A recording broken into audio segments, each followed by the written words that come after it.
துரைத்தார். அதைத் தொடர்ந்து மேலும் 7 பாண்டவர்கள் அதிர்ச்சியடைந்தனர். தாக்குதலின் கொடூரத்தால் அவர்களின் மனங்கள் நடுங்கின. ஆனால் அவர்கள் விரைவாக மீண்டும் ஒன்றிணைந்து தாக்குதல் நடத்தினர். ஒவ்வொரு சகோதரரும் போர் வீரரின் மகனை 3 விரைவான தண்டுகளால் தாக்கினர். சோமதத்தரின் புகழ்பெற்ற மகன் பதிலடி கொடுத்து தனது எதிரிகளை மார்பில் தாக்கிய 5 அம்புகளை வீசினார். போர் தீவிரமடைந்தது. இரு தரப்பினரும் அடிகளை பரிமாறிக்கொண்டனர். ஆனால் பின்னர் ஒரு புதிய போட்டியாளர் தோன்றினார். நபுலாவின் மகன் சாத்தானிகா போர் வீரரின் மகனை 2 விரைவான அம்புகளால் துளைத்தார். மற்ற சகோதரர்கள் விரைவாக தங்கள் எதிரியை சுற்றி வளைத்து அம்புக்கு நேர் அவரை நோக்கி அம்பு வீசினர். அவர்கள் மோதும்போது தண்டுகளின் சத்தத்தால் காற்று நிரம்பியது. ஒவ்வொருவரும் மற்றவர்களை முறியடிக்க முயன்றனர். ஆனால் பாண்டவர்கள் மட்டும் அளவிரத்துடன் போராடினர். ராட்சத ஆலம்புசாவும் களத்தில் இறங்கினார். கடவுள்களின் சாம்ராஜ்யத்தைச் சேர்ந்த பயங்கரமான போர் வீரரான ஆலம்புசா பீம்செனாவுடன் ஒரு அரக்கனும் கடவுளும் இணைந்ததைப் போல போரிட்டார். இருவரும் அற்புதமான தற்காப்பு வீரத்தை வெளிப்படுத்தினர். ஒவ்வொருவரும் வெற்றி பெற தீர்மானித்தனர். பீமன் ஆலம்புசா மீது 9 அம்புகளை வீசிய போது சிரித்தார். ஆனால் தாக்குதன் திரைக்கவில்லைதரையின்றி பீமன் தனது சக்தி வாய்ந்த வில்லை இழுத்து அலமுயனை நோக்கி அம்புக்கு நேர் அம்பை வீசி ஒவ்வொரு சாட்டிலும் அவரை அடித்தார். ஆனால் ராட்சசன் பின்வாங்க மறுத்துவிட்டார். இடி போன்ற பல்வேறு வடிவங்களையும் கதனைகளையும் ஏற்றுக்கொண்டு பாண்டவரின் மீது அம்புகளின் நீரோட்டத்தை கற்றறித்துவிட்டார். ராட்சசனின் அம்பு மழையால் எண்ணற்ற போர் வீரர்கள், யானைகள் மற்றும் குதிரைகள் கொல்லப்பட்டதால் போர்க்களம் இரத்த நதியாக மாறியது. ஆலம்புசா தனது தாக்குதலை தொடர்ந்தபோது பூமியே அச்சத்தால் நடுங்குவதாக தோன்றியது. ஆனால் பீமன் பின்வாங்க மறுத்துவிட்டார். ராட்சசனை நோக்கி அம்புக்கு அம்பு வீசினார். போர் தொடங்கிய போது பாண்டவர்கள் கவலை அடைந்தனர். அவர்களின் இதயங்கள் தங்கள் சகோதரரின் பாதுகாப்பு குறித்த கவலையால் நிரம்பின. ஆனால் பீம்சேனா உறுதியாக நின்றார். அவரது ஆத்திரமும் கோபமும் அவரை ஒரு பெரிய புயலைப் போல முன்னெடுத்துச் சென்றது. தாங்கத்தைப் போல சிவந்த கண்களுடன் அவர் பஸ்தெரி ஆயுதத்தை வீசினார். ஆயிரக்கணக்கான அம்புகளை வீசினார். அது ராட்சசரின் படைகளை சிதறடித்தது. ராட்சசன் தனது உடலின் ஒவ்வொரு பகுதியிலும் பீமனின் அம்புகளால் தாக்கப்பட்டார். போர்க்கடிக்கப்பட்ட கூக்குரலுடன் அவர் நோக்கி ஓடினார். பாண்டவர்களுக்கும் ராட்சசர்களுக்கும் இடையே போர் தொடங்கிய போது சூரியன் போர்க்களத்தில் கீழே விழுந்தது. சன்செயன் தூரத்திலிருந்து பார்த்து கொண்டிருந்தான். வெகு மற்றும் மந்திரத்தின் வெறியில் மோதிக்கொண்ட 2 வலிமையான வீரர்களின் மீது கண்களை நிலைநிறுத்திக் கொண்டிருந்தான். அச்ச இளவரசர் ஆலம்புசா அச்சமின்றி போர்க்களங்களில் கவனமாக இருந்தார். அவரது தீவிரமான தண்டுகள் மீண்டும் மீண்டும் உண்மையான நேரத்தை தாக்கின. ஆனால் பிடிம்பாவின் மகளான கட்டொட்காச்சாவை குறைத்து மதிப்பிட முடியாது.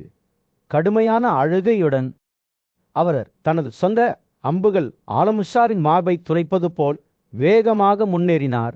2 போர் வீரர்களும் தங்கள் மாயைகளை தூண்டி ஒருவருக்கொருவர் குழப்பத்தையும் திசை திருப்பலையும் அச்சுறுத்தும் அற்புதமான மோசடிகளை உருவாக்கினர். ஆனால் இருவராலும் மேலாதிக்கத்தை பெற முடியவில்லை. மேலும் போர் தீவிரமடைந்தது. இரு தரப்பினரும் வேகத்தையும் வலிமையையும் வியக்க வைக்கும் வகையில் அடிகளையும் எதிர் தாக்குதல்களையும் பரிமாறிக்கொண்டனர். சண்டை தீவிரமடைவதால் பாண்டவர்கள் தங்கள் கூட்டாளிகளின் பாதுகாப்பிற்காக அச்சமடைந்தனர். அவர்கள் கட்டொட்காச்சாவை சுற்றி அணிவகுத்து சென்றனர். வீரர்களின் பாலச்சுடன் அவரை சூழ்ந்தனர். அவர்கள் எதிர்கால இலைகள் போன்ற அம்புகளை பொழிந்தனர். ஆனால் ராட்சச இளவரசர் அவ்வளவு எளிதில் போர்க்கடிக்கப்படவில்லை. வெற்றியின் சிரிப்புடன் பாண்டவர்களின் தாக்குதல்களை திகைக்க வைத்த ஒரு மாலையை அவர் கற்பனை செய்தார். அவர்களின் தண்டுகள் பாதிப்பில்லாத வகையில் மெல்லிய காற்றில் பாண்டவரையின்றி கட்டொட்காச்சாவும் அவரது தோழர்களும் தங்கள் அம்புகளை ஆலம்புசாவின் கவசத்திற்குள் ஆழமாக கடித்தபடி அழுத்தி கொண்டனர். எனினும் ராட்சச இளவரசர் சரணடைய மறுத்துவிட்டார். அவரது பயங்கரமான வில்லை இழுத்து பூமியின் அடித்தளத்தை அசைப்பதாக தோன்றிய தண்டுகளின் ஆழங்கட்டி மழையை கட்டவிழ்த்து விட்டார். போர் மிகவும் தீவிரமாக இருந்தபோது கடோட்காத்தன் திடீரென்று அலமுஷாவை தொண்டையால் பிடித்து பறக்கும் பறவையைப் போல தனது ரதத்திலிருந்து உயர்த்தினார். ஒரு பெரிய கதமையுடன் அவர் அதிச இளவரசனை தரையில் எறிந்தார். அங்கு அவர் உடைந்த நிலையில் இருந்தார். அவரது கைகால்கள் எதிர்கால இலைகளைப் போல சிறைந்த நாலமுஷனின் தோல்வியின் செய்தி பாண்டிய இராணுவம் முழுவதும் பரவியதும் அவர்களின் போர்வீரர்கள் ஒரு வெற்றிகரமான கூக்குரலை எழுப்பினர். அவர்களின் சங்குகள் மகிழ்ச்சியில் முழங்கின. ஆனால் கௌரவர்கள் மத்தியில் துக்கமும் விரக்தியும் மட்டுமே இருந்தது. அவர்கள் தங்கள் துணிச்சலான வீரர்களில் ஒருவரின் இழப்புக்கு இரங்கல் தெரிவித்தனர். மேலும் கடின உழைப்பால் நெஞ்சு உரிமைய கடோட்காத்தன் வெற்றி பெற்றார். அவரது பெயர் போரின் வரலாற்றில் சரிப்புத்தன்மையற்ற தைரியம் மற்றும் வலிமையின் நாயகனாக என்றென்றும் பொறிக்கப்பட்டுள்ளது. பௌரவர்களின் மன்னன் திருதராஷ்டிரன் துரோணருக்கும் யுவதானாவுக்கும் இடையிலான போரை பற்றிய சஞ்சயனின் பதிவை கேட்க ஆர்வத்துடன் முன்னே சாய்ந்தபோது சூரியன் போர்க்களத்தில் விழுந்தது. ஓ சஞ்சயனே, சொல்லுங்கள் என்று அவர் ஆர்வத்துடன் கூறினார். அவரது குரல் பரபாதிரின் மகனுக்கு எதிராக யுவதானா எப்படி செயல்பட்டார்? சஞ்சயன் தனது கதையை தொடங்குவதற்கு முன்பு தனது தொண்டையை துடைத்து கொண்டான். பெரிய போர்வீரனான துரோணன் யுயுதானுடன் சண்டையிட்டு கொண்டிருந்தான். இருவரும் மரண நடனத்தில் ஈடுபட்டது போல் இருந்தது. துரோணனின் அம்புகள் தங்க சிறகுகள் கொண்ட பறவைகளைப் போல வெடித்தன. யுயுதானனை கொடூரமான துல்லியத்துடன் துளைத்தன. சஞ்சயன் பேசுகையில் அந்த காட்சி திருதராஷ்டிரரின் கண்களுக்கு முன்னால் வெளிப்பட்டது. துரோணர் ஒவ்வொரு வெளியீட்டுடனும் அவரது வீழ்பாடுவது, யுயுதானனை அம்புக்கு அம்பு வீசுவது. அவர் தாக்குதலுக்கு எதிராக உறுதியாக நின்றார். ஆனால் துரோணர் வெற்றி பெறுவார் என்று தோன்றியபோது சத்யகி என்ற துணிச்சலான போர்வீர தலையிட்டார். 25 அம்புகளுடன் அவர் துரோணரை தாக்கினார். இதனால் அவர் பின்வாங்கினார். போர் தீவிரமடைந்தது. இரு தரப்பினரும் ஒரு அங்குலம் கூட விட்டு கொடுக்கவில்லை. பரபாதிரின் மகன் அம்புகளின் ஆழங்கட்டி மலையை கட்டவித்து விட்டதால் யுவதனாவின் முகம் வெளியது. ஒவ்வொன்றும் அதன் அடையாளத்தைக் கண்டறிந்த சண்டை தொடர்ந்தபோது திருதராஷ்டிரரின் மகன்களும் படைகளும் அச்சத்துடன் பார்த்தனர். அவர்களில் கதனைகள் போர்க்களத்தில் சிங்கங்களின் கூச்சல் போல எதிரொலித்தன. மன்னர் யுதிஷ்டிரர் தொலைதூரத்திலிருந்து குழப்பத்தை கவனித்து அவர் விரைவாக செயல்பட வேண்டும் என்பதை அறிந்தார். அவர் தனது வீரர்களை அழைத்து, அந்த துணிச்சலான சத்யகி துரோணரில் அம்புகளுக்கு இரையாறி விடுவார். சென்று அவருக்கு உதவ விரைந்து செல்லுங்கள். இந்த வார்த்தைகளுடன் துரோணரை எதிர்கொள்ள திருஷ்டத்யும்னாவை அனுப்பினார். வானரர்களும் சிஞ்சேயர்களும் துரோணரை நோக்கி சென்றபோது போர் உச்சகட்டத்தை எட்டியது. வானில் மோதும் எஃகு சத்தம், வேர்வையின் வாசனை, போர்க்களத்தில் தனமாக தொங்கும் பத்தம் ஆகியவை நிரம்பி வழிந்தன. துரோணர் உறுதியாக நின்றார். அவரது அம்புகள் கோதுமையை வெட்டும் கத்தியைப் போல எதிரிகளின் அணிகளை வெட்டி கொண்டிருந்தன. ஆனால் யுதிஷ்டிரனின் வார்த்தைகள் காதில் விழவில்லை.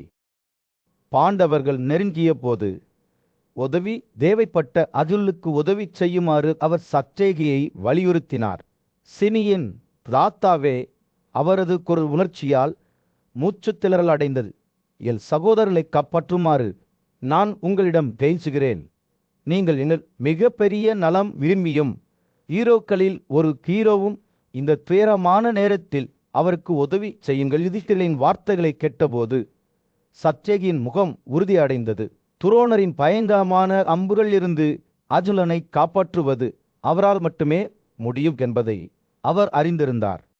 உறுதியான இதயத்துடன் செய்ய வேண்டியதை செய்வதாக சபதம் செய்தார். சஞ்சய போர் ஒரு பிரமாண்டமான கூட்டத்தின் மத்தியில் திறமையான போர் வீரரும் மன்னர் யுதிஷ்டிரரின் மிகவும் அர்ப்பணிப்புள்ள ஆதரவாளர்களில் ஒருவருமான சத்யகி தனது அன்பான தலைவரிடம் உரையாற்ற முன்வந்தார்.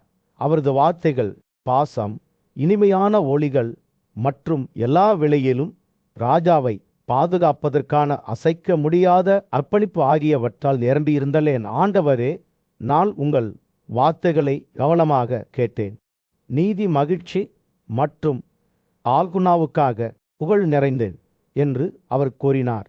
போர்க்களத்தில் தனது இணையற்ற வலிமைக்காக புகழ்பெற்ற யுதிஷ்டிரரின் சகோதரர் அர்ஜுனனை அவர் குறிப்பிட்டார். தனஞ்சயனின் பாதுகாப்பை உறுதி செய்வதற்காக தேவைப்பட்டால் தனது உயிரை தியாகம் செய்வதாக சத்யகி அசைக்க முடியாத தீர்மானத்துடன் உறுதியளித்தார். அவர் பேசுகையில் சக்தி வாய்ந்த மற்றும் பழிவாங்கும் கௌரவர்களின் தலைமையிலான சுயோதனாவின் இராணுவம் அவர்களுக்கு எதிராக அணிவகுத்திருப்பதை சத்யகி ஒப்புக்கொண்டார். இருப்பினும் அசைக்க முடியாத நம்பிக்கையுடன் தேவைப்பட்டால் அவர்களின் எதிரிகளை போரில் தனியாளாக போர்க்கடிப்பதாக அறிவித்தார்.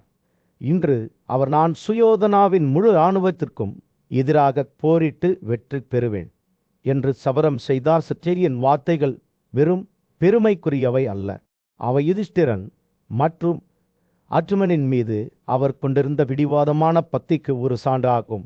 குறிப்பாக மன்னரை கைப்பற்றுவதற்கான துரோணரின் சபதத்தின் வெளிச்சத்தில் அவர்களின் படைகளின் பாதுகாப்பை தன்னிடம் ஒப்படைக்குமாறு அவர் ராஜாவை கேட்டுக்கொண்டார். அமைதியான அதிகாரத்துடன் ஜெயததன் கொல்லப்படும் வரை யுதிஷ்டிரரை பாதுகாக்க வாசுதேவனும் கிருஷ்ண அர்ஜுனனும் தன்னை வற்புறுத்தியதாக சத்யகி வெளிப்படுத்தினார். சத்யகி தனது உணர்ச்சிகரமான வேண்டுகோளை முடித்தபோது மன்னர் யுதிஷ்டிர கவனமாக கேட்டார். அவரது இதயம் தனது சகோதரரின் பாதுகாப்பு குறித்து சிறிது அக்கறை கொண்டிருந்தாலும் அவர் நிலைமையின் தீவிரத்தை ஒப்புக்கொண்டார். அப்படியில்லை என்று அவர் சத்யகியிடம் கூறினார். நீங்கள் கூறியது போல் வலிமையான ஆயுதம் ஏந்தியவரே வீரரின் அர்ப்பணிப்பு அசைக்க முடியாதது மற்றும் அவரது வலிமை ஒப்பிட முடியாதது என்பதை உணர்ந்து உறுதிப்பாட்டுடன் யுதிஷ்டிரர் சத்யகியிடம் அவர்களின் படைகளின் பாதுகாப்பை ஒப்படைத்தார். சத்யகி அர்ஜுனனின் பக்கத்திற்கு புறப்பட தயாரான போது பீமல் இடைக்காலமாக தன்னை பாதுகாப்பார் என்று ராஜாவுக்கு உறுதியளித்தார். வலிமையான பீமன் உன்னத வீரர்களுடன் பெசதலின் மகன் திரௌபதியின் மகன்கள் துருபாத திரிஷ்டகேது மற்றும் பலர் யுதிஷ்டிரனை தீங்கிலிருந்து பாதுகாப்பார்.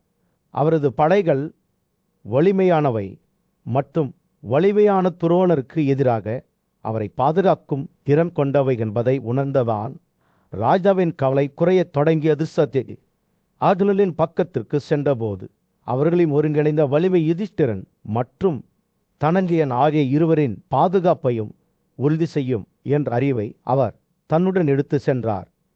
போர்க்களத்தின் மீது சூரியன் மறைந்து வீரர்களின் கடலின் மீது ஒரு பொன்னான பிரகாசத்தை வீசிக்கொண்டிருந்தது. மன்னர் யுதிஷ்டிரர் நீதிமானாகவும் புத்திசாலியாகவும் போரில் வெல்ல முடியாத வீரரான சத்யகிக்கு அர்ஜுனனை நோக்கி எச்சரிக்கையுடன் செல்லுமாறு கட்டளையிட்டார். ஆனால் சத்யகியின் இதயம் தைரியத்துடனும் விசுவாசத்துடனும் எரிந்தது. அவர் ராஜாவின் கட்டளைக்கு கீழ்ப்படியாவிட்டால் மக்கள் அவை கோழை என்று அழைப்பார்கள் என்று அவருக்கு தெரியும். அர்ஜுனனை நோக்கி செல்ல நான் பயப்படுகிறேன் என்று மக்கள் சொல்லக்கூடாது என்று சத்யகி தன்னையே கேட்டுக்கொண்டார். அவரது மனம் உறுதியுடன் ஓடிக்கொண்டிருந்தது. அவர் இந்த எண்ணத்தை மீண்டும் மீண்டும் சிந்தித்தார். தனது செயல்களின் விளைவுகளை எடை போட்டார்.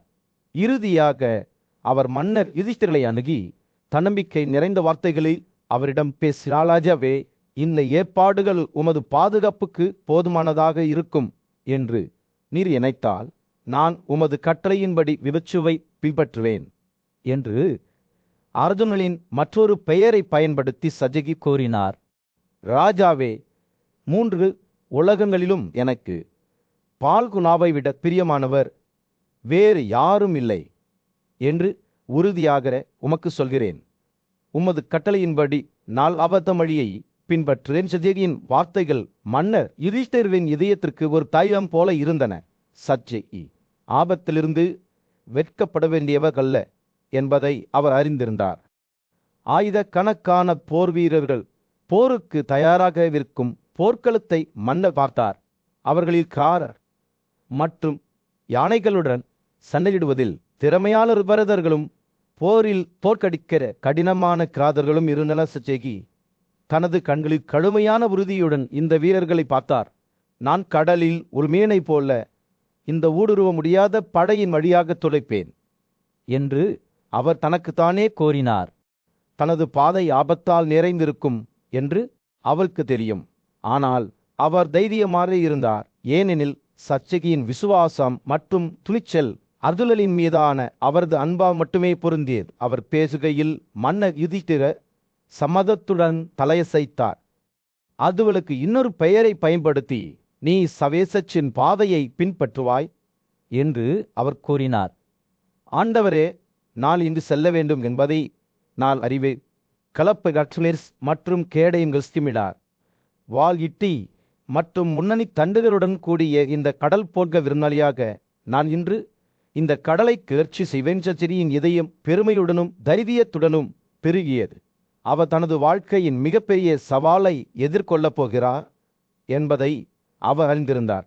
ஆனால் அவர் பின்வாங்க மாட்டார் என்பதையும் அவர் அறிந்திருந்தார். ஏனெனில் அவர்தான் சத்யகி. போரில் வெல்ல முடியாத நாயகன். அவர் போருக்கு தயாராகி கொண்டிருந்த போது சத்யகி தனக்கு முன்னால் நின்ற அனைத்து வீரர்களையும் இழைத்தார். அங்கு கமோதர்கள் இருந்தனர். தைரியமானவர்கள் மற்றும் திறமையானவர்கள் தங்க தரங்களுடன் எதிர்க்க கடினமாக இருந்தனர். மேலும் வெறுப்பை போல கடுமையான சாகர்களும் இருந்தனர். மன்னர் யுதிஷ்டிரனின் படைகள் துரியோதனின் படைகளுடன் மோதி கொண்டபோது சூரியன் போர்க்களத்தில் விழுந்தது. குழப்பங்களுக்கு மத்தியில் சத்யகி என்றும் அழைக்கப்படும் யுயுதானா போரில் சவாரி செய்தார். அவரது கண்கள் எதிரி வரிசைகளில் நிலைநிறுத்தப்பட்டன. தங்க இறக்கைகள் மற்றும் கங்காவின் இறக்குகள் மற்றும் மயில் பறவைகளால் அலங்கரிக்கப்பட்ட அவரது தேர் நெருப்பு வால் நட்சத்திரம் போல முன்னேறியது. அவர் களத்தை நெருங்கிய போது அவரது தோழர்கள் அவரை உற்சாகப்படுத்தி விரைவாக தாக்கி தங்கள் எதிரிகளை தோற்கடிக்குமாறு வலியுறுத்தினர். சத்யகியை தோற்கடிக்க முயற்சிப்பவர்களை நாங்கள் வெல்வோம் என்று அவர்கள் ஒற்றுமையாக கூச்சலிட்டனர். கடுமையான போர் கூக்குரலுடன் சத்யகியின் அம்புகள் வெட்டுக்கிளிகளின் கூட்டத்தைப் போல பறந்து கொண்டிருந்த கௌரவர் படையின் இதயத்திற்குள் பாய்ந்தால் சத்யகியின் தண்டுகள் அவர்கள் மீது பெய்ததால் எதிரிகளின் கோடுகள் தடுமாறின. சூரிய ஒளியில் பிரகாசிக்கும் அவளது குதிரைகள் அவற்றில் தந்த பொறிகள் போர்க்களத்தின் குறுக்கே சிரமமின்றி விரைந்தன. அவை விழிப்படையும் போது அழிவின் பாதையை விட்டு சென்றன.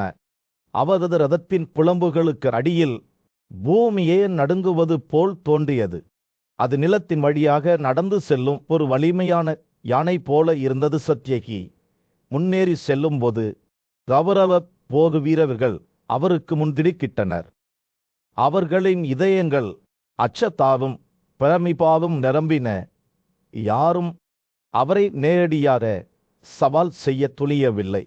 ஏனென்றால் அவர் கணக்கிடப்பட வேண்டிய ஒரு படை என்று அவர்களுக்கு தெரியும். அவரது அம்புகள் எங்கிருந்தும் எல்லா இடங்களிலிருந்தும் ஒரே நேரத்தில் வருவதைப் போல தோன்றியது. மீண்டும் மீண்டும் உண்மையான நேரத்தை தாக்கியது. சத்யகி அதன் மையத்தில் இருந்ததால் போர் தீவிரமடைந்தது.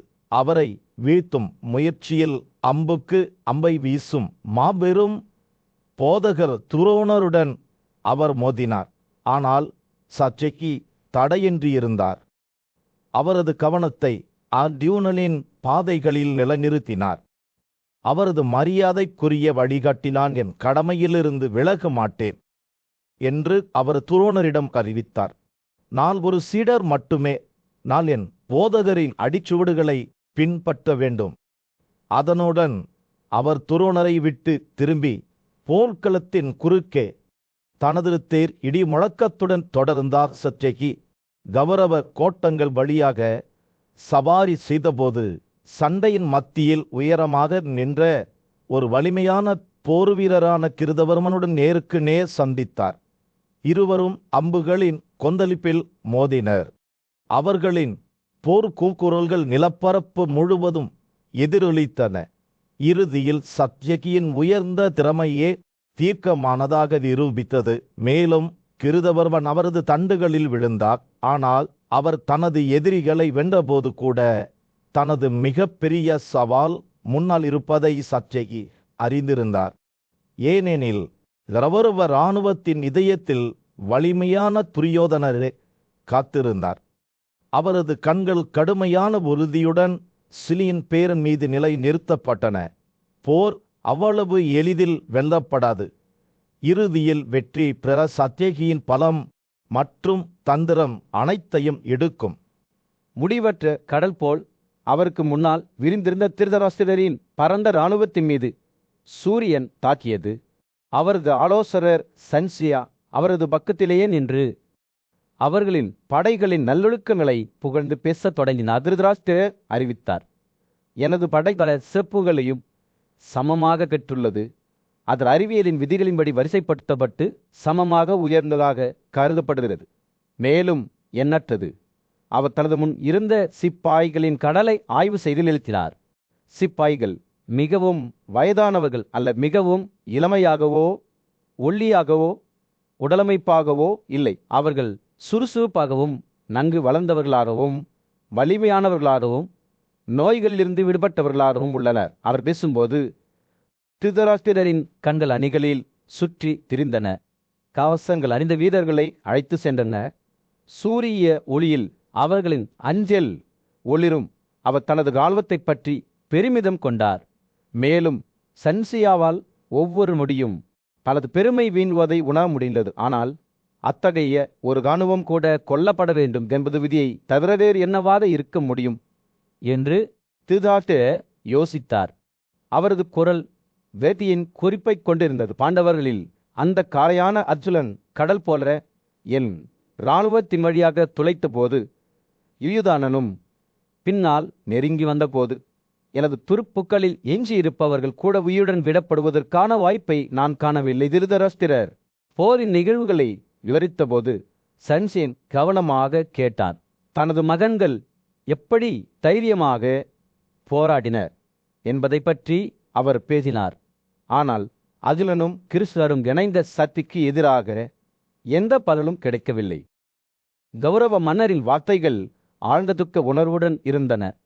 அவர் தனது இராணுவத்தின் இறப்பு மட்டுமல்ல, தனது சொந்த குடும்பத்தின் தோல்விக்கும் துக்கப்படுவதைப் போல திருதராஷ்டிரர் தொடர்ந்து பேசிக் கொண்டிருக்கையில் துக்கத்தில் சும்மலை தன்னை தாங்கிக் கொண்டிருப்பதை சன்சியாவால் காண முடிந்தது. அவரது கண்கள் மூழ்கியதாக தோன்றியது. அவரது குரல் உணர்ச்சியால் கனமாக இருந்தது. ஆலோசகரின் இதயம் ராஜாவிடம் சென்றது. அவர் தமது சொந்த செயல்களின் பேரழிவு விளைவுகளை புரிந்து கொள்ள சிரமப்பட்டார். முன்பு உங்கள் புத்திசாலித்தனமான நலம் விரும்பிகள் பலர் உங்களிடம் பாண்டுவின் மகன்களை கைவிடாதீர்கள் என்று கூறியிருந்தனர் என்று திருதராஷ்டிரரின் புலம்பரலுக்குள் நுழைந்து சன்சியா மெதுவாக கூறினார். ஆனால் நீங்கள் அவர்களின் வார்த்தைகளுக்கு செவிசாய்க்கவில்லை.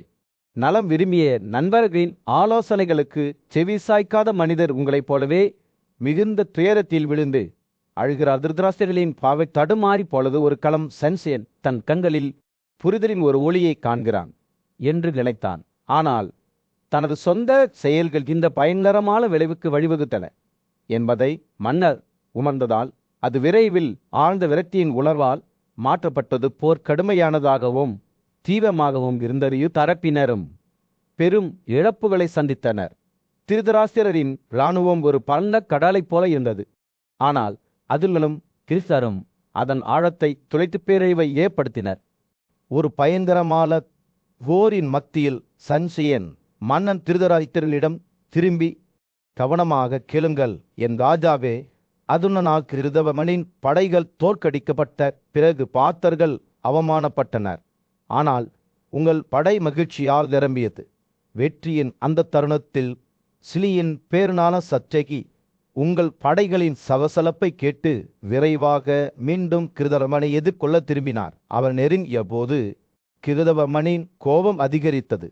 மேலும் அவர் சத்யகியை கூர்மையான அம்புகளின் மேகத்தால் மூடினார். ஆனால் சத்யகி பதற்றமடையவில்லை. அவரது கோபம் சவாலால் பற்ற வைக்கப்பட்டது. அவர் விரைவாக கிருதவர்மன் மீது 4 அம்புகளை வீசினார். அவரது குதிரைகளை அடித்து அவரது வில்லை வெட்டினார். தேரோட்டக்காரரும் கிருதவர்மனின் பின்புறத்தை பாதுகாப்பவர்களும் சத்யகியின் தீவிர தண்டுகளால் துளைக்கப்பட்டனர். சத்யகியின் அம்புகளால் பாதிக்கப்பட்ட விரோத பிரிவினை தடுமாறத் தொடங்கியது. பயப்படாமல் சத்யகி தனது வழியில் தொடர்ந்தார். ஒரு நோக்க உணர்வுடன் துரோணரின் பிரிவின் கடலை கடக்கும்போது இப்போது தோற்கடிக்கப்பட்ட அவர் கிருதவமனை தோற்கடித்ததில் மகிழ்ச்சியின் எழுச்சியை உணர்ந்தாதே தனது தேரோட்டியாளரிடம் பயப்படாமல் மெதுவாக முன்னேறுங்கள் என்று கூறினார்.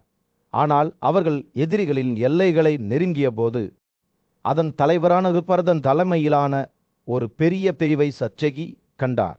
இந்த யானைகள் பலமானவை, சக்தி வாய்ந்தவை. சச்சகியுடன் போரில் ஈடுபட ஆர்வமாக இருந்தன.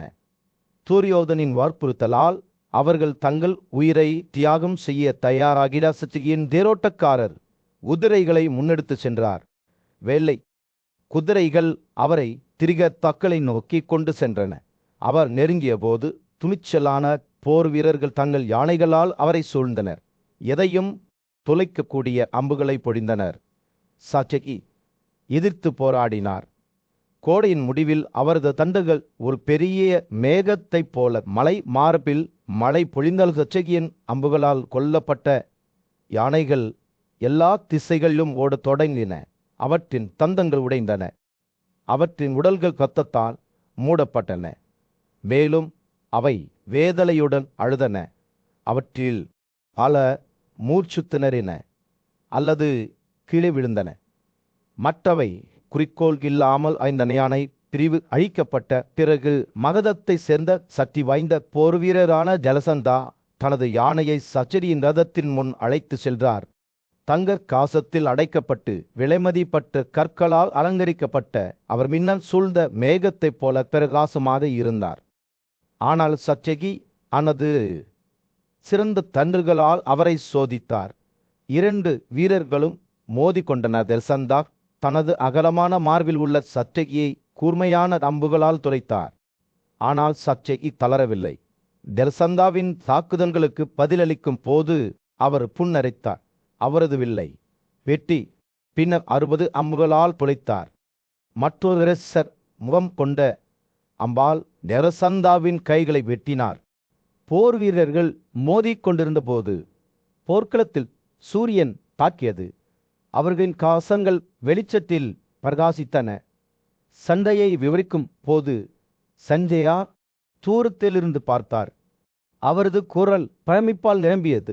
அர்ஜுனனின் புகழ்பெற்ற ஆசிரியரான துரோண யுயுதானனை 7 மற்றும் 70 கூர்மையான அம்புகளால் தாக்கினார்.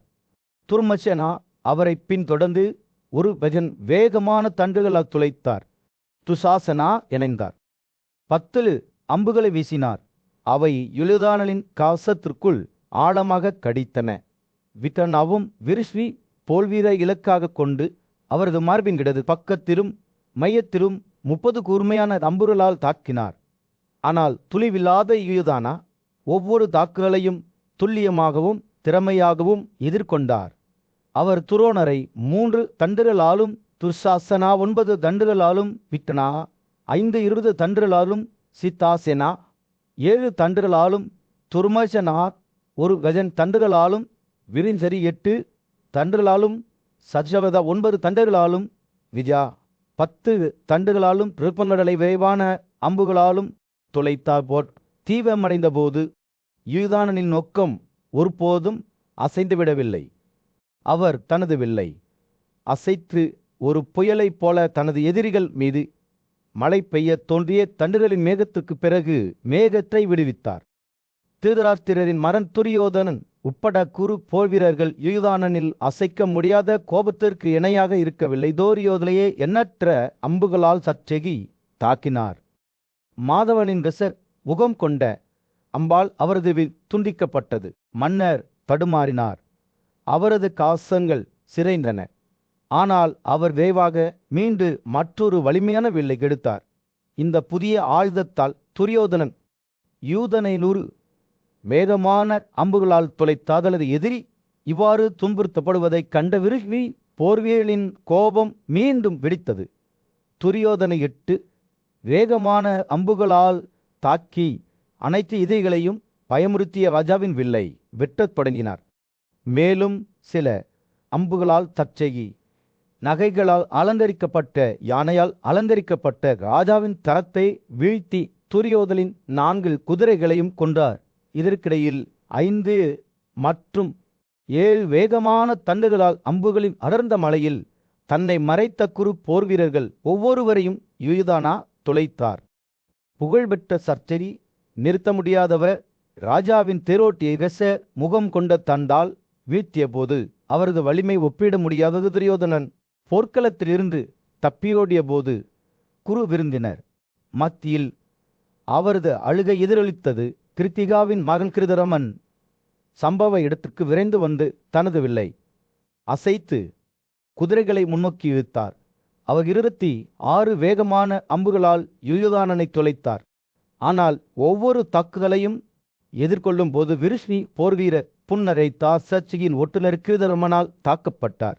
ஆனால் சிலியின் பேரில் விரைவாக மகளை நோக்கி 8 வேகமான அம்புகளை வீசினார். போர் தீவிரமடைந்தது. சன்சேயன் தூரத்திலிருந்து பார்த்து கொண்டிருந்தான். அதுனனின் வலிமைக்கு முன் குறு படை நடுங்கிக் கொண்டிருந்த போது பரபாஜரின் மகன் துரோணர் அவர் மீது அம்புகளின் நீரோட்டத்தை கட்டவிழ்த்து விட்டார். இந்த 2 வலிமையான போர் வீரர்களுக்கும் இடையிலான மோதல் கடுமையானதாக இருந்தது. இது பழங்கால புராண போர்களை நினைவூட்டுகிறது. நச்சு பாம்புகளை ஒத்த 3 இரும்பு முனைகள் கொண்ட அம்புகளால் அர்ஜுனனின் நெற்றியை துரோகன் துளைத்தார். ஆனால் அர்ஜுனன் 3 சிகரங்களைக் கொண்ட ஒரு மலையைப் போல உயரமாகவும் அசைக்க முடியாததாகவும் நின்றான். பின்னர் துரோகன் அவரை நோக்கி மேலும் அம்புகளை வீசினார். ஒவ்வொன்றும் இந்திரனின் இடி முழக்கத்தைப் போலவே இருந்தன. இருப்பினும் அர்ஜுனனை குறைத்து மதிப்பிடக்கூடாது. அவர் துரோகனால் வீசப்பட்ட ஒவ்வொரு அம்பையும் தனது சொந்த அழகான இறக்கைகள் கொண்ட 2 அம்புகளால் எதிர்த்து போராடினார். 2 வீரர்களும் தங்கள் திறமை மற்றும் வேகத்தை ஒப்பிடாமல் தொடர்ந்து தாக்கினர். துரோணர் அதுலனை 30 பின்னர் 50 இறுதியாக 100 அம்புகளுடன் துளைத்தார். பிந்தையது பாம்புகள் வெடிப்பது போல் இருந்தது. ஆனால் அர்ஜுனன் பின்வாங்கவில்லை. 100கணக்கான மற்றும் 1000கணக்கான இரத்தத்தை குடிக்கும் அம்புகளால் துரோணரின் ரதத்தை மூடினார். 2 போர் வீரர்களும் ஒருவருக்கொருவர் வேகத்திலும் துல்லியத்திலும் பொருந்திய ஒரு விசித்திரமான லேசான கையை விரிப்படுத்தியதை சஞ்சயா கவனித்தார். போர் தீவிரமடைந்தது. 2 தரப்பினரும் கால் கொடுக்கவில்லை. அர்ஜுனன் 9 நேரான அம்புகளால் துரோணரை அடித்தார். அதே நேரத்தில் அவரது தரநிலையையும் ஒட்டுநரையும் பல தண்டுகளால் குறிவைத்தார். இருப்பினும் துரோணர் அவ்வளவு எளிதில் தோற்கடிக்கப்படவில்லை. அவர் தனது சொந்த அம்பு மூலம் ஒவ்வொரு தாக்குதலையும் எதிர்கொண்டார். மாதவனின் ரதத்தின் தரத்தை வெட்டி பின்னர் அவரது வில்லை அகலமான தலை அம்பால் சிதறடித்தார். கோபமடைந்த அர்ஜுனன் துரோணர் மீது ஒரு பெரிய இரும்பு கதையை வீசினார். ஆனால் பிந்தையவர் அதை பல அம்புகளால் திசை திருப்பினார். போர் அதன் உச்சகட்டத்தை எட்டியதும் 2 வீரர்களும் தங்கள் மிகவும் சக்தி வாய்ந்த அம்புகளை கட்டவிழ்த்து விட்டனர். அர்ஜுனனின் தேர் வழியாக பூமியில் ஊடுருவிய ஒரு இரும்பு முனையை துரோணர் சுட்டார். இதனால் ஒரு காது கேளாத விபத்து ஏற்பட்டது. ஆனால் அர்ஜுனன் துரோணரை வலது கையில் இறக்கைகள் கொண்ட அம்புகளால் ஆக்கி கடுமையாக காயப்படுத்தினார். 2 போர் வீரர்களும் தொடர்ந்து மோதிக்கொண்டனர். எனினும் சத்யகியின் ஓட்டுநர் காயங்களிலிருந்து கீழே விழுந்ததால் அர்ஜுனன் தன் கட்டுப்பாட்டை எடுத்துக்கொண்டு துரோணருடன் தொடர்ந்து போரிட்டார். பின்னர் சக்தி வாய்ந்த போர் வீரன் 100 அம்புகளால் துரோணரை தாக்கி அவரது வெற்றியை கண்டு மகிழ்ச்சி அடைந்தார். இருப்பினும் துரோணர் சமடைய மறுத்துவிட்டார். அர்ஜுனனை நோக்கி மேலும் 5 அம்புகளை வீசினார். ஒவ்வொன்றும் அவரது காசத்தை தொலைத்து அவரது இரத்தத்தில் குடித்தன. கோபமடைந்த அர்ஜுனன் துரோணரின் ரதத்தின் மீது பல தண்டுகளை சுட்டதன் மூலம் ஆதரவை திருப்பினார். ஒரே அம்புடன் அவர் துரோணரின் ரதத்தின் ஒட்டுநரை வீழ்த்தினார். இதனால் அது பயத்தில் தப்பி ஓடியது. கௌரவர் படை அச்சத்துடன் பார்த்து கொண்டிருந்த போது அவர்களின் வலிமையான போர் வீரரான துரோணர் போர்க்களத்தில் சூரியன் மறைந்து கொண்டிருந்த போது அந்த படுகொலையின் மீது தங்க ஒளி வீசிக் கொண்டிருந்தது. தேரோட்டக்காரரான சஞ்சயன் தனது எசமானரான சத்ரேகியை பயத்தோடும் மரியாதையோடும் பார்த்து கொண்டிருந்தான். ஹரிதிகாவின் மகன் தலைமையிலான கௌரவ போர் வீரர்களுக்கு எதிரான கடுமையான போரில் அவர்கள் வெற்றி பெற்றனர். அவர்கள் தங்கள் வெள்ளை குதிரைகளில் சவாரி செய்தபோது மங்கலான வெளிச்சத்தில் ஒளிரும் அவர்களின் கவசங்கள் சன்சேயா சத்ரேகியை நோக்கி திரும்பி, கேசவனும் பால்குனாவும் ஏற்கனவே எங்கள் எதிரிகளை தோற்கடித்து விட்டனர், நாங்கள் மட்டுமே வழிமுறையாக இருந்தோம் என்று கூறினார். சத்ரேகி புன்னகைத்தார். அவரது கண்கள் பொழுதுபோக்குடன் மின்னின. அவர் பதிலளித்த போது, நாங்கள் இறந்தவர்களை கொன்றுவிட்டோம். என் நண்பர் ஒரு கடுமையான கூக்குரலுடன் சத்ரேகி மீண்டும் ஒரு முறை போருக்கு சென்றார். அவரது அம்புகள் காற்றில் பறந்து கொண்டிருந்தன. ஒரு பருந்து அதன் இரையின் மீது மிதப்பது போல குறு வீரர்கள் அவரை எல்லா பக்கங்களிலிருந்தும் தாக்கினர். ஆனால் இருதானனின் வலிமையை யாராலும் எதிர்க்க முடியவில்லை. சூரியன் அதன் அனைத்து மகிமையிலும் வெடித்ததைப் போல அவர்களின் அணிகளில் சவாரி செய்தார். அவரை எழுப்பி அழிவுக்கான பாதையை விட்டு சென்றார். அவர் கௌரவர்களின் வரிசையை துளைத்தபோது ராஜாவின் போர் வீரரான சுதர்சனா சத்ரேகியை சவால் செய்ய தோன்றினார். வில் மற்றும் அம்புகளுடன் ஆயுதம் ஏந்திய தங்க கவசத்தை அணிந்து கோபத்தால் நிரம்பிய சுதர்சனா விரைந்து வரும் சத்ரேகியை எதிர்த்து முன்னேறினார். 2 வீரர்களும் கடுமையான மோதலில் மோதினர். அவர்களின் அம்புகள் மரண நடனத்தைப் போல முன்னும் பின்னுமாக பறந்தன. போர்மூண்டது. இரு தரப்பினரும் மோதல்களை நடத்தினர். ஆனால் எந்த மேலிடத்தையும் பெறவில்லை. ஆனால் சத்ரேகியின் வலிமை ஒப்பிட முடியாததாக இருந்தது. அவரது அம்புகள் சுதர்சனாவின் பாதுகாப்பை வெண்ணெய்படியாக ஒரு சூடான கத்தி போல துளைத்தன. சுதர்சனா நூற்றுக்கணக்கான கூர்மையான தண்டுகளுடன் பதிலடி கொடுத்தார். ஆனால் சத்ரேகியின் கவசம் வலுவாக இருந்தது. ஒவ்வொரு அடியையும் திசை திருப்பியது. சத்ரேகியின் கவசத்தை துளைக்க தவறியதால் கோபமடைந்த சுதர்சனா அங்க முனைகள் கொண்ட அம்புகளை கட்ட வைத்துவிட்டு தனது விஸ்திரிங்கிலிருந்து காதில் இழுத்தார். ஆனால் இந்த சக்தி வாய்ந்த ஏவுகணைகள் கூட சத்ரேகியின் பாதுகாப்புக்கு பொருந்தவில்லை. இளவரசர் சுதர்சனாவின் குதிரைகளை நோக்கி 4 எரியும் அம்புகளை இலக்காக கொண்டு அவற்றை எளிதில் தாக்கினார்.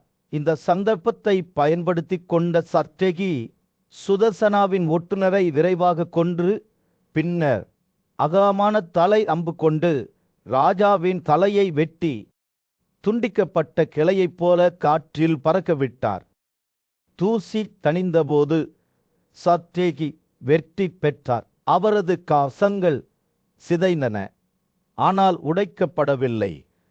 ஒரு வெற்றிகரமான கூக்குரலுடன் அவர் ஏறி சென்றார். அவரது குதிரைகள் அடிவானத்தை நோக்கி விரைந்தன. அவரை கடந்து செல்வதைக் கண்ட அனைவரும் அவரது வீரத்தைக் கண்டு வியந்தனர். அவர்களின் இதயங்கள் வலிமையான யுவதனாவுக்கான பிரமிப்பு மற்றும் மரியாதையால் நிரம்பின. அதன் பாதையில் உள்ள அனைவரையும் விழுங்கும் ஒரு மோதல் போல சத்ரேகி தனக்கு முன்னால் விற்க துணிந்த ஒவ்வொரு எதிரியையும் விழுங்கிவிட்டார். விருஷ்வின் இயத்தை சேர்ந்த சக்தி வாய்ந்த போர் வீரரான சத்ரேகி தனது ரதத்தில் உயரமாக நிற்பதால் சூரியன் போர்க்களத்தில் விழுந்தது. அவரது ஓட்டுநர் சூதா பிரமிப்பு மற்றும் மரியாதையின் கலவையுடன் அவரை பார்த்தார். சத்ரேகி, பயப்பட வேண்டாம். ஏனென்றால் நீங்கள் எங்களுக்கு முன்னால் எண்ணற்ற எதிரிகளை வென்றுவிட்டீர்கள். கார்கள், குதிரைகள் மற்றும் யானைகளால் நிரம்பி வழியும் துரோணரின் பிரிவின் கடல் உங்கள் வீரத்தால் கடக்கப்பட்டுள்ளது என்று அவர் கூறினார். சத்ரேகி புன்னகைத்தார். அவரது கண்கள் நம்பிக்கையுடன் மின்னின. நான் வெறும் ஒரு மனிதனே என்று அவர் கூறினார். இருப்பினும் நான் நம் காலத்தின் மிகச்சிறந்த வீரர்களை எதிர்கொண்டேன். பிரிதிகாவின் மகனைப் போலவே துரோணரும் எனக்கு முன் விழுந்தார். இப்போது முடிசூட்டப்பட்ட போர் வீரரான அர்ஜுனன் அருகில் இருப்பதை நான் உணர்கிறேன். கிறிஸ்தரை தனது பக்கத்தில் வைத்திருக்கும் அவரது தேர் அதன் பின்னணியில் அழிவின் பாதையை விட்டு சென்று விட்டது. சுதன் அவளோடு தலையசைத்து குதிரைகளை அதிக வேகத்தில் செல்லுமாறு வற்புறுத்தினான். தனஞ்சயனிடமிருந்து சிறிது தூரத்தில் தான் இருக்கிறோம் என்று அவன் சொன்னான். சத்யகியின் கண்கள் பிரகாசித்தன. அவர் போர்க்களத்தை நோக்கி பார்த்தார். துரியோதனன் தலைமையிலான கௌரவர் படைகள் அவருக்கு முன்னால் ஓடின. அவர்களின் அணிகள் சிதைந்து ஒழுங்கற்ற நிலையில் இருந்தன. அவர்கள் அருகில் வந்தபோது செய்யப்பட்ட தலைகளை கொண்ட வீரர்களின் கடுமையான பழங்குடியினரான யவனர்களை சத்யகி கண்டார்.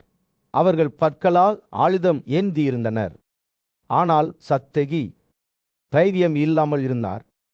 வாசவா தனவர்களை அழித்தவை போல நான் இந்த வீரர்களை கொன்று என் சபதத்தை நிறைவேற்றுவேன் என்று அவர் கூறினார். கடுமையான கூக்குரலுடன் அவர் தனது அம்புகளை நேராகவும் உண்மையாகவும் பறக்க வைத்தார். சத்யகி யவனர்களை இடது மற்றும் வலது புறமாக வெட்டியதன் மூலம் போர் தீவிரமடைந்தது. அவரது தேர் அழிவு சூறாவளியாக இருந்தது. அதன் பின்னணியில் இரத்த மற்றும் உடல்களின் பாதையை விட்டு சென்றது. சத்யகியின் அம்புகள் தங்கள் அணிகளின் வழியாக வெட்டப்பட்டதால் கௌரவ இராணுவம் குழப்பத்தில் தள்ளப்பட்டது. கம்போஜர்கள், சாகர்கள் மற்றும் பார்பராக்களை எளிதாக வெளியேற்றியது. சூரியன் அஸ்தமிக்கத் தொடங்கிய போது கொல்லப்பட்ட யவனர்களின் தலையில்லாத திறன்களால் போர்க்களம் நிரம்பி வழிந்தது. அவர்களின் மொட்டையடிக்கப்பட்ட தலைகள் இறகட்ட பறவைகளைப் போல இருந்தன. அதே நேரத்தில் அவர்களின் உடல்கள் பூமியை இரத்தத்தால் சிவப்பு நிறமாக்கியது. சத்யகியில் அம்புகள் ஒரு படுகொலைகளின் கடலை உருவாக்கியிருந்தன. இதனால் கௌரவ இராணுவம் அதிர்ந்தது. வையினும் கூட குழப்பம் மற்றும் பழிவுக்கு மத்தியில் சத்யகி தன்னிடம் அமைதியை கழுவுவதை உணர்ந்தார். அவர் சரியானதை செய்கிறார் என்பதை அவர் அறிந்திருந்தார். தனது சகோதரர்களுக்காகவும் தனது மக்களுக்காகவும் போராடினார். அவர் தனது ரதத்தில் உயரமாக நிற்கும்போது அவரது கண்கள் போர்க்களத்தை ஆராய்ந்தன.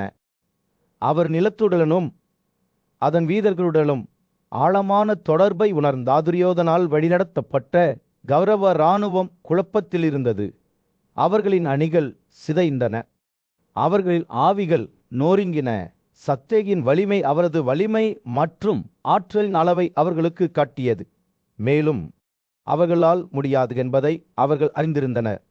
சூரியன் போர்க்களத்தின் மீது மறைந்து கொண்டிருந்தது. கௌரவர்கள் மற்றும் பாண்டவர்களின் கூடியிருந்த படைகளின் மீது ஒரு பொன்னான பிரகாசத்தை செலுத்தியது. சிருஷ்டினி குலத்தை சேர்ந்த அச்சமற்ற போர்வீரரான சத்யகி கௌரவர்களின் படைகளின் நடுவே சென்று கொண்டிருப்பதை கதையாசிரியரான சஞ்சயா மிகுந்த கவனத்துடன் பார்த்தார். ஒரு வேட்டைக்காரன் அதன் இரையை வேட்டையாடுவதைப் போல சத்யகி மறைமுகமாக நகர்ந்தார். அவரது தங்க காசம் மந்தலான ஒளியில் ஒளிரும் சிக்கலான வடிவமைப்புகளால் அலங்கரிக்கப்பட்ட அவரது அழகான தரம் அர்ஜுனனின் இராணுவத்தை நோக்கி சவாரி செய்யும் போது அவருக்கு பின்னால் பறந்தது. மோதும் எதிர் சத்தம் மற்றும் வியர்வை மற்றும் ரத்தத்தின் வாசனையால் காற்று நிரம்பியது. சத்யகி அருகில் வந்தபோது அவரது வில் உரத்த குரலில் ஒலித்தது. அதன் தங்க கம்பியை மிகுந்த பலத்துடன் அசைத்தது. அவரது அம்புகள் விரைவாகவும் உண்மையாகவும் பறந்தன. இலையுதிர்கால புயலுக்கு முன் இலையுதிர்கால இலைகளைப் போல கௌரவ வீரர்களை தாக்கின. அவர் சவாரி செய்யும் போது அவரது காலடியில் பூமி நடுங்கியது. அவரது தேரோட்டக்காரர் குதிரைகளை வேய்ந்து வாருங்கள், காத்திருங்கள் என்று கூச்சலிட்டார். துரியோதனன் மற்றும் சகுனி தலைமையிலான கௌரவர்கள் தங்கள் அம்புகள் அடர்த்தியாகவும் வேரமாகவும் பறந்து கொண்டிருந்த சத்யகி மீது தங்களை தாங்களே எறிந்தனர். ஆனால் சிலியன் பேதம் கணக்கிடப்பட வேண்டிய ஒரு சக்தியாக இருந்தார். போரில் அவரது திறமை இன்றுக்கு போட்டியாக இருந்தது. கடந்து செல்லும் ஒவ்வொரு கணத்திலும் அவர் மேலும் வலிமையானவராக தோன்றினார். அவரது அம்புகள் மீண்டும் மீண்டும் தாக்குகின்றன. அந்த படுகொலை பார்ப்பதற்கு பயங்கரமாக இருந்தது. ஏனென்றால் கோதுமை மூலம் கத்தியைப் போல கௌரவ அணிகளின் வழியே சச்சகியின் தண்டுகள் வெட்டப்பட்டன. துரியோதனன், சகுனி, துஷாசன அனைவரும் அச்சமற்ற போர்வீரரால் தாக்கப்பட்டனர். அவர்களின் உடல்கள் அம்புக்கு அம்பால் துளைக்கப்பட்டன. பூமி இரத்தத்தால் கசிந்தது, காற்று மாமத்தால் கசிந்தது. ஆனால் சச்சகி தனது எதிரிகளை வெறுமனே கொல்வதில் திருப்தியடையவில்லை. அவர் ஒரு நோக்கத்துடன் போராடினார். ஒவ்வொரு ஷாட்டும் அவை தனது இலக்கை நெருங்க செய்யும் வகையில் கணக்கிடப்பட்டது. அவர் முன்னேறி செல்லும்போது அவரது கண்கள் கடுமையான ஒளியால் பிரகாசித்தன.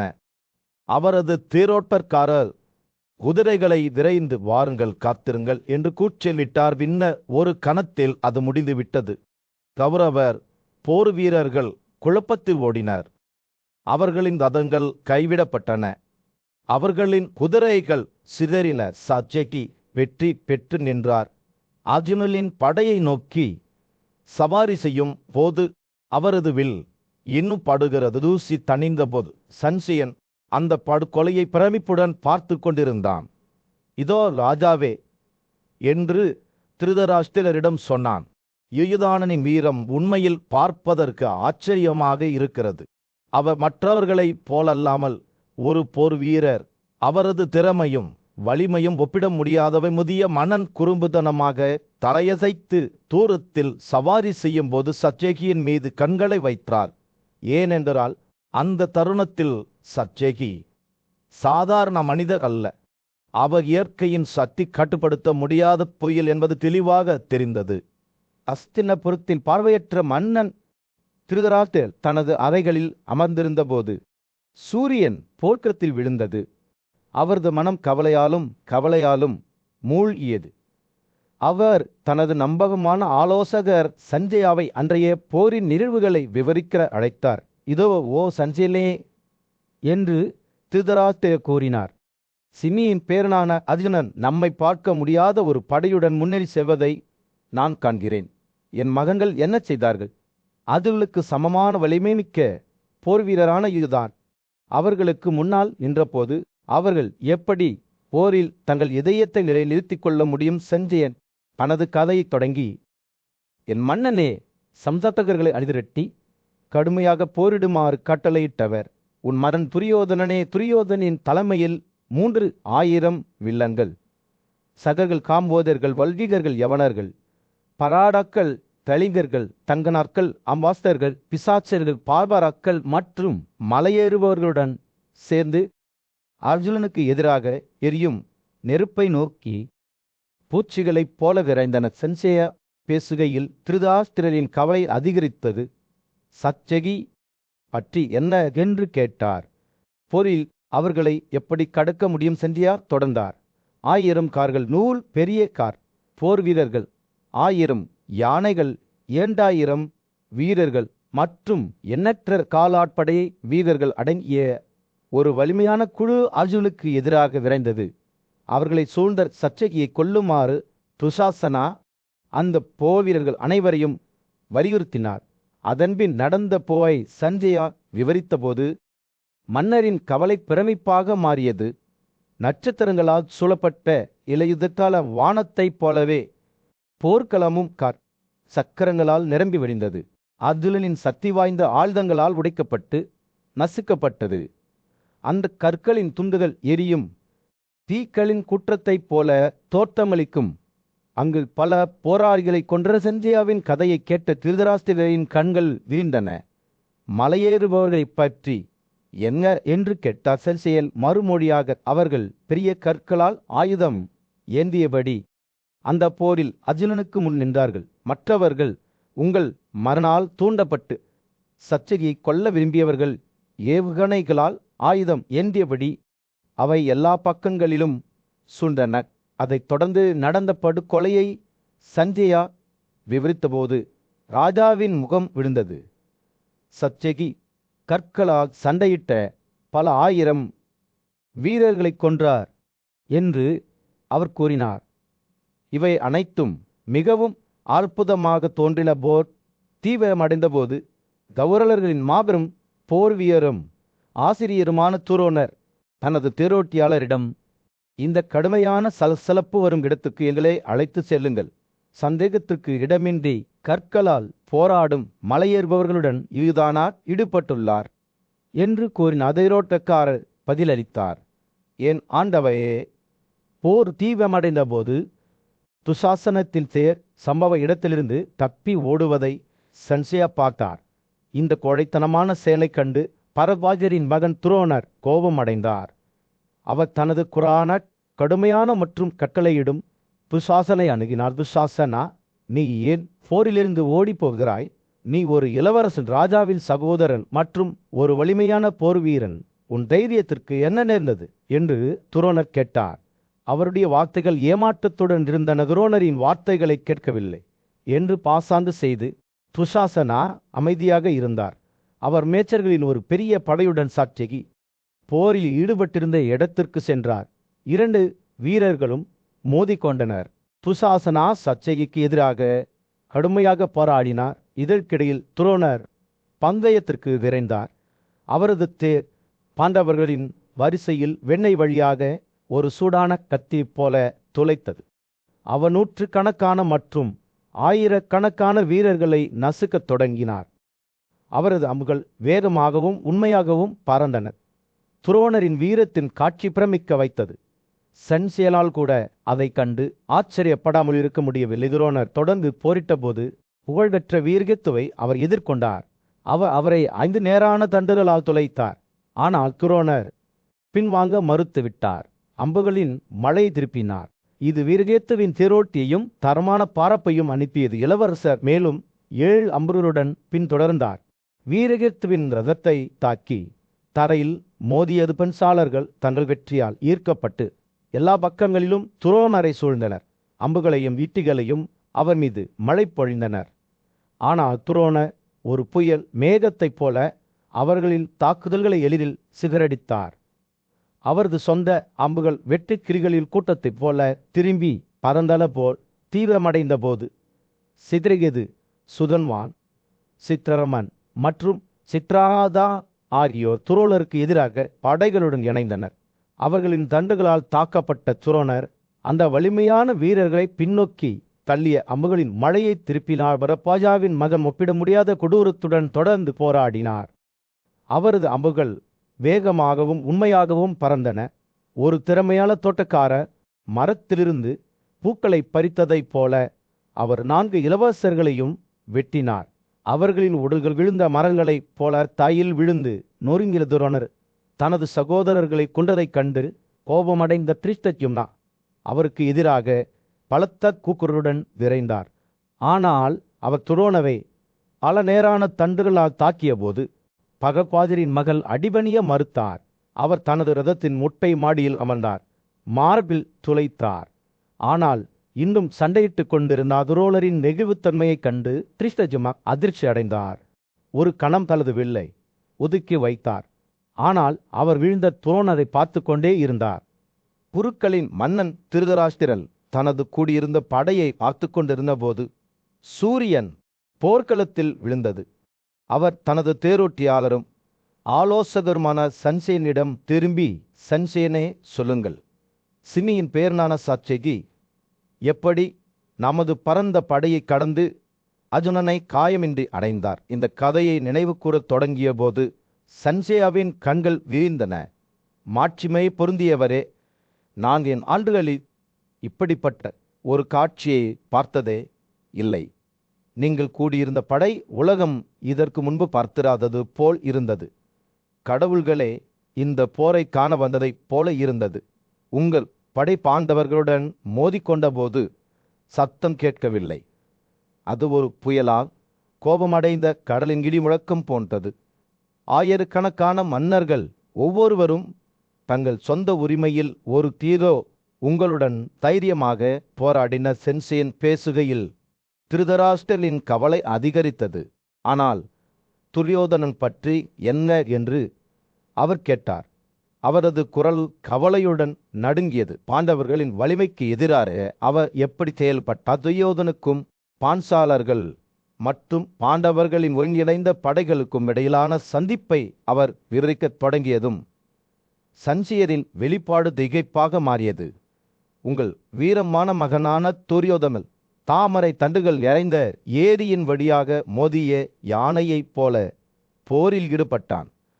அவர் பின் சேனாவை 10 அம்புகளால் துளைத்து இரட்டையர்களில் ஒவ்வொருவருக்கும் 3 அம்புகளும் மன்னர் யுதிஷ்டிரனை 7 அம்புகளும் வீசினார். அவர் விராடனையும் துருபதனையும் 6 அம்புகளாலும் சிகந்தனை 100 அம்புகளாலும் திருஷ்டத்யும்னாவை 20 அம்புகளாலும் தாக்கினார். செஞ்சேல் பேசுகையில் அந்த காட்சி திருதராஷ்டிரனின் மனதின் கண்களுக்கு முன்னால் வெளிப்பட்டது. தனது மகன் துரியோதனன் தனது முழு பலத்துடன் சண்டையிடுவதைக் கண்டார். அவரது வில் உருளந்த வட்டத்தில் இழுக்கப்பட்டு அவர் தனது எதிரிகளை நோக்கி அம்புக்கு அம்பை கட்டவிழ்த்தார். ஆனால் அவரது துணிச்சலான முயற்சிகள் இருந்தபோதிலும் துரியோதனன் இறுதியில் யுதிஷ்டிரரின் அம்புகளால் காயமடைந்தார். புகழ்பெற்ற ஆசிரியரும் போர்வீரருமான துரோணர் தனது ராஜாவை காப்பாற்றுவதற்காக எப்படி போரில் ஈடுபட்டார் என்பதை விவரிக்கும் கதையை சஞ்சயன் தொடர்ந்து விவரித்தார். இரு தரப்பினரும் மோதலில் ஈடுபட்டனர். இரு தரப்பினரும் மேலிடத்தை பெறவில்லை. இந்த குழப்பத்தின் மத்தியில் அர்ஜுனன் துரோணரின் வில்லாளிகளுடன் மோதிக்கொண்டார். அதே நேரத்தில் சத்யகி கௌரவர்களுக்கு எதிராக போராடினார். சஞ்சயன் பேசி முடித்ததும் போர்க்களத்தில் காயத்துடன் கிடக்கும் தன் மகனை திருதராஷ்டிரன் வெறித்து பார்த்தான். தனது பெருமையும் லட்சியமும் இந்த தருணத்திற்கு வழிவகுத்ததை அறிந்த அவர் துக்கமும் வருத்தமும் அடைந்தார். போர் இன்னும் பல நாட்கள் தொடரும். ஆனால் ஒரு விஷயம் உறுதியாக இருந்தது. எதுவும் இனி எப்போதும் ஒரே மாதிரியாக இருக்காது. போர்க்களத்தில் சூரியன் தாக்கியது. அதற்கு முன்னால் ஏற்பட்ட குழப்பத்தின் மீது ஒரு பொன்னான பிரகாசத்தை செலுத்தியது. இந்த பேழிவின் மத்தியில் புகழ்பெற்ற போர்வீரருமான துரோணர் தனது கரத்தில் சவாரி செய்தார். அதன் குதிரைகளின் குளம்புகள் அவர் போருக்கு செல்லும்போது ஒரு தாளமான சத்தத்தை தூண்டின. அவர் பாண்டவர்களின் வரிசையை நெருங்கிய போது மோதும் இரு சத்தமும் காயமடைந்தவர்களின் அலர்களும் காற்றை நிரப்பின. துரோணரின் கண்கள் உறுதியுடன் மின்னின. அவரது கவனம் அவருக்கு முன்னால் இருந்த எதிரியின் மீது நிலைத்தது. கடந்து செல்லும் ஒவ்வொரு கணத்திலும் அவரது வேகம் அதிகரித்தது. அவரது அம்புகள் வேகமாகவும் உண்மையாகவும் பார்ந்து கொண்டிருந்தன. அவரை இருக்க துணிந்தவர்களில் கைதையர்களின் சக்தி வாய்ந்த போர்வியான வெரச்சகா போரில் தனது சகிப்புத்தன்மையற்ற கொடூரத்திற்கு பெயர் பெற்றவர் இருவரும் மோதிக்கொண்டனர். அம்புக்கு அம்பை பரிமாறிக்கொண்டபோது அவர்களின் வில்லுகள் பாடுகின்றன. ஒவ்வொரு சட்டும் கொடிய துல்லியத்துடன் கடந்து செல்கின்றன. துரோணரின் கோபம் கடந்து செல்லும் ஒவ்வொரு கணத்திற்கும் அதிகரித்தது. மேலும் அவர் பிரம்ம ஆயுதத்தை அவரது ஆளுமையின் ஆழத்திலிருந்து அழைத்தார். ககாயாவின் இளவரசர் இந்த அதிசயத்தை பார்த்து திகைக்கவில்லை. கடுமையான அழுதையுடன் அவர் எதிர் தாக்குதல் நடத்தி கல்லின் மீது பறந்த 60 தண்டுகளை கட்டவிழ்த்துவிட்டு தங்கள் இறக்கைகளைப் போல பிரகாசித்தார். போர் தீவிரமடைந்தது. போராளிகள் மற்றும் கோபத்தின் வெய்த்தனத்தில் மோதிக்கொண்டபோது இரு தரப்பினரும் வர்த்தக தாக்குதல்களை நடத்தினர். இரட்சகா காயமடைந்த நிலையில் அவரது மகன் சிசுபாலாவின் கோபத்திற்கு எல்லையே இல்லை. தனது தந்தையின் காயங்களுக்கு பழிவாங்கும் நோக்கத்துடன் துரோணரின் இருப்பிடத்திற்கு விரைந்து செல்லுமாறு அவர் தனது தேரோட்டியை வலியுறுத்தினார். இளம் போர் வீரரான திருஷ்டகேது கடுமையான போர் கூக்குரலுடன் முன்னேறினார். 60 தண்டுகளை அவிழ்த்தபோது அவரது வில் பாடினார். அவை காற்றை தொலைத்தது போல காற்றை தொலைத்தர் துரோணர் புன்னரைத்தார். இந்த தாக்குதலால் ஆச்சரியப்படாமல் ஒரு விரைவான ஏக்கத்துடன் அவர் திருஷ்டகேதுவின் குதிரைகளையும் பேரொட்டிகளையும் வெட்டினார். அவர்களின் உடல்கள் குழப்பத்தின் மத்தியில் பூமியில் மோதியது. அரபாஜாவின் மதன் பின்னர் தனது கவனத்தை திருஷ்டகேதுவை நோக்கி திருப்பி அவர்களை சுற்றியுள்ள ஒளியில் குடிப்பதாக தோன்றிய 50-20 அம்புகளால் அவை துளைத்தார். போர் தீவிரமடைந்தது. போராளிகள் மற்றும் கோபத்தின் வெறியில் மோதலில் இரு தரப்பினரும் வர்த்தக தாக்குதல்களை நடத்தினர். ஆனால் பாண்டவர்கள் தடுமாறத் தொடங்கியதும் துரோணரின் இடைவிடாத தாக்குதலின் கீழ் அவர்களின் அணிகள் மெல்லியனவாக மாறின. ஒரு புதிய சவால் நிழல்களிலிருந்து வெளிப்பட்டது. தரசந்தாவின் வீரர் மகன் சூரியனை மூடிய ஒரு இருண்ட மேகத்தைப் போல